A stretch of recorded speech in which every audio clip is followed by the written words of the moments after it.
Come and explore the beautiful gardens in Gainesville with me, the Kanapaha Botanical Gardens.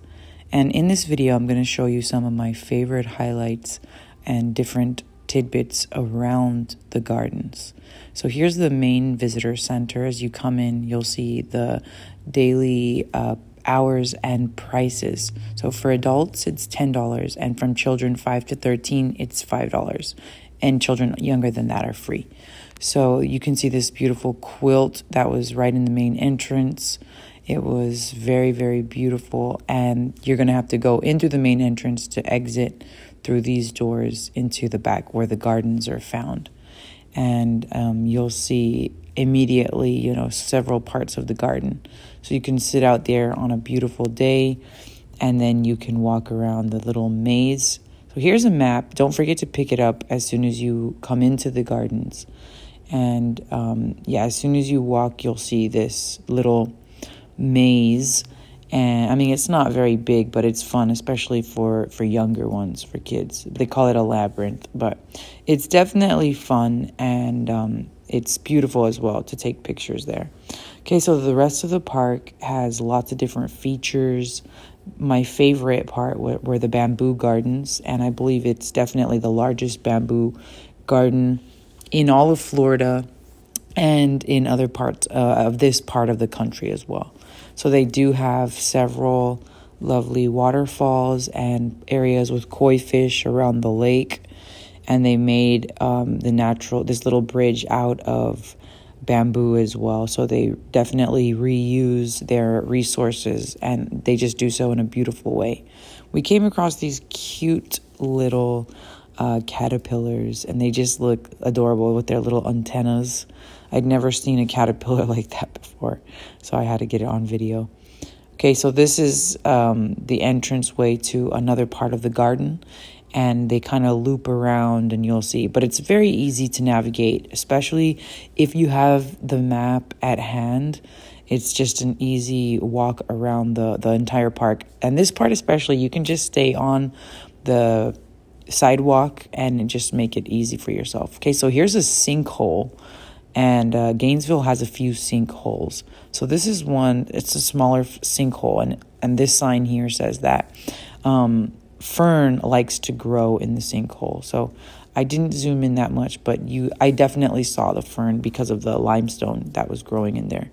And here is another sinkhole. This one was much bigger than the first one. Okay, and this is the entranceway to the bamboo garden, and it was just absolutely gorgeous. There are other gardens as well. They have a ginger garden, and they have azalea gardens, and of course I love the fern. These little flowers look like little tiny upside down cups, something you might see in Willy Wonka and the Chocolate Factory. But of course that one would be edible, and I wouldn't advise anyone to eat these flowers. The garden, again, some European aspects. And here you have the Kanapaha Lake or river, and it's 250 acres. Yeah, it's a lake. It's a 250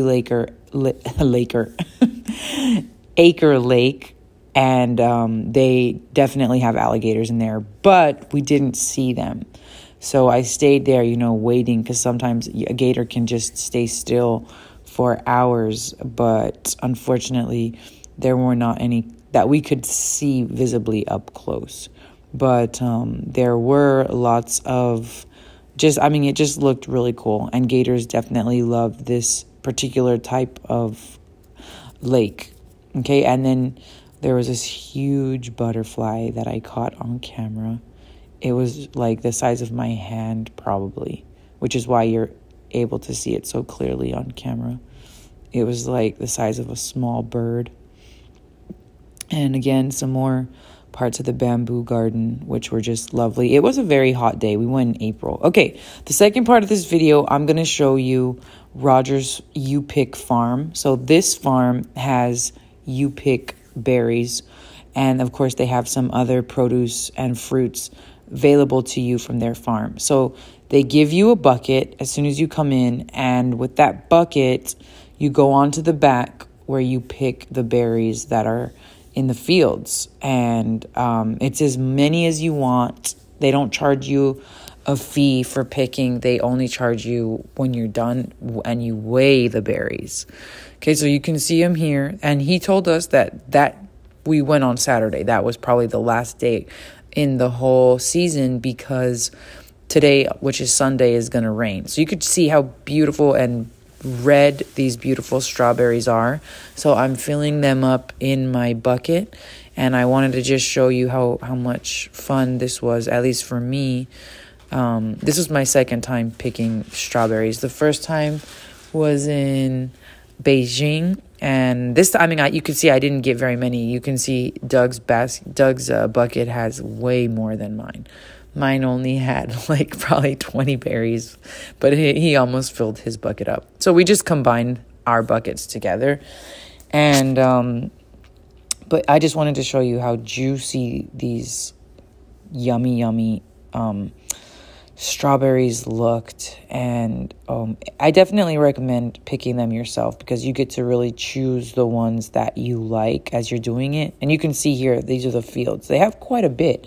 There weren't very many people there, but because of all the space you have, you will definitely have the option to stay to yourself. So we weighed it. It came out to 3.71 pounds, and that cost us about $9, which was hardly anything for those delicious ripe red strawberries. It was such a fun experience, and it was so delicious. Also in Gainesville, not far from the Kanapaha Gardens, we did this, and I definitely recommend it to anybody who's never picked their own berries before. It's fun, especially if you have kids with you, or if you're a big kid at heart like I am. Then you'll definitely enjoy this. And Florida has lots of opportunities to pick different types of fruits, not only strawberries, but as you know, they're known for their citrus fruits. And when I was younger, we also picked cane sugar, these huge, bits of that, and we were able to taste it, and it was pretty cool. It was pretty good. So I'm just showing you how delicious these are, and trust me, I give them a 10 out of 10 taste test. So I'm going to review the strawberries that we picked.